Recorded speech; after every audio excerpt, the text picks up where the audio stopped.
You meet someone new. You want them to like you.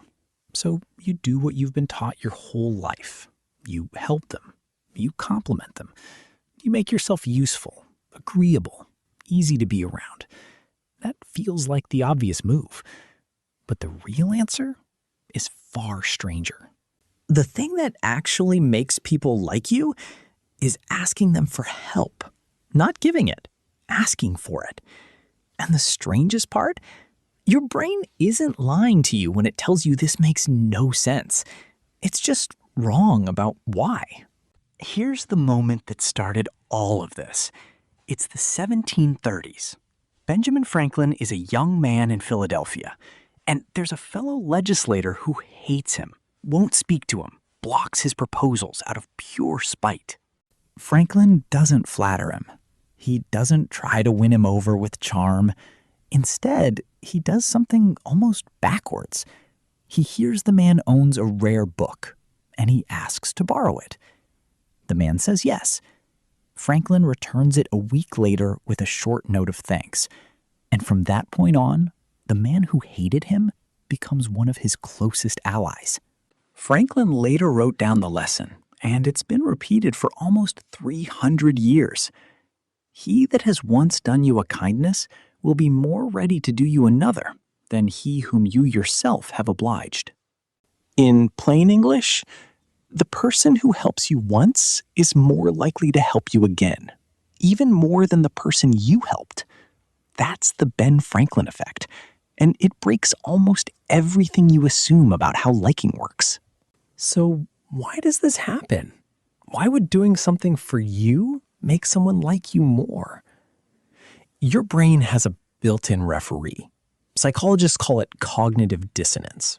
That's just the discomfort your mind feels when two beliefs don't match up. And here's the mismatch this favor creates. Belief 1, I don't really like this person. Belief 2, I just spent my time and energy helping them. Those two beliefs can't both be true, not comfortably. So your brain does what it always does when it's caught in a contradiction. It doesn't change the action. The action already happened. You can't unhelp someone. It changes the belief instead. Your mind quietly rewrites the story. I helped them because I must like them, not the other way around. The favor came first.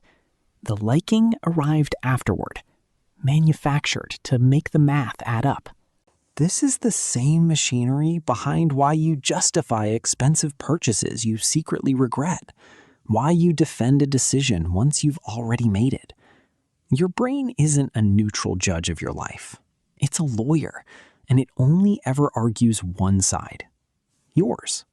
This is the same machinery behind why you justify expensive purchases you secretly regret, why you defend a decision once you've already made it.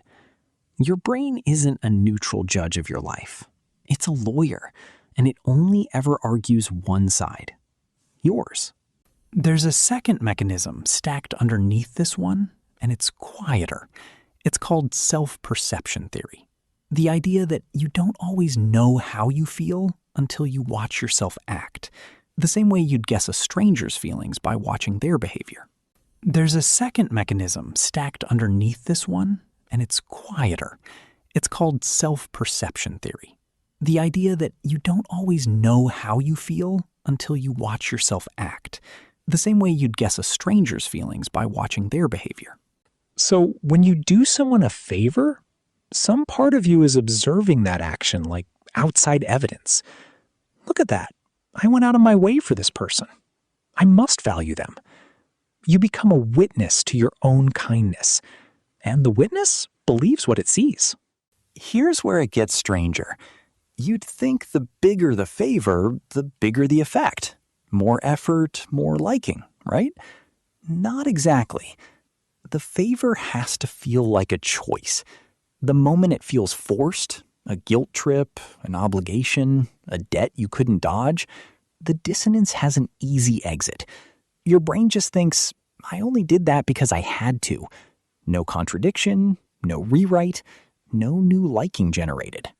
The favor only works its magic when you believe you didn't have to do it. And there's something else, something that flips the whole be useful to be liked instinct on its head. Asking for help doesn't make you look weak. It signals trust. Think about who you let see you struggle. Probably not strangers. Probably the people closest to you. So when someone asks you for help, even a small one, some unconscious part of you registers it as a compliment. They trusted me with this. That registration happens before you've even decided whether to say. They're often the hardest person to grow close to, not because they're unlikable, because they never give anyone the chance to become invested in them. Closeness isn't built by being impressive.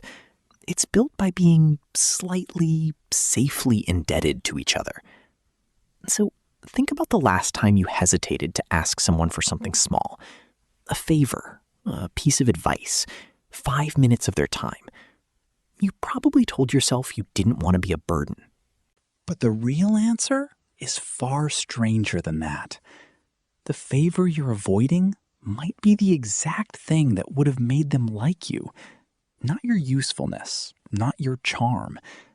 The quiet 300-year-old trick your own mind plays on itself the moment it's asked for help, and decides after the fact that it must have wanted to give it.